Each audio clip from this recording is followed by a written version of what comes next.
traveling by bus with his fiance Yenny to the border town of Ipiales in southwest Colombia, Malavolta said he heard on the final leg of the trip that their plan had been ruined.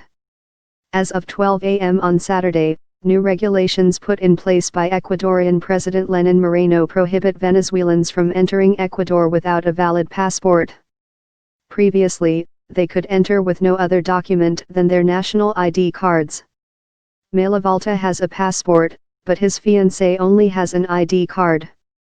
They arrived at the Rumichaca border crossing outside Ipiales just 6 hours after the new regulation took effect. "I don't know what we're going to do, but we can't go back. I'm not sending my fiancé to go back and go hungry," he said as he sat in a Red Cross tent in Ipiales. "You've no idea what it's like, whole families eat from the trash," he said of the desperate situation back home. More than 1 million Venezuelan migrants have entered Colombia over the last 15 months, according to official estimates, but Ecuador has also received many refugees until now. About 300 Venezuelans were lined up at the border crossing early on Saturday. Like Malavolta's fiancé, many indicated they had no passports to gain entry to Ecuador. Peru's government announced immigration measures similar to Ecuador's on Friday, with passport requirements for Venezuelans beginning on August 25.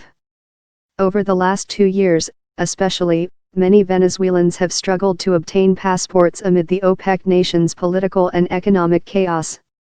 Waiting in line for her passport to be stamped, 43-year-old Berta Castaneda, a Venezuelan math teacher, said she knew people who had been waiting for the prized documents for years.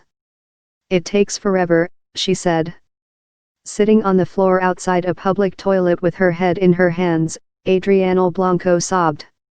She said she had spent 2 weeks hitchhiking and walking to reach the Rumichaca crossing.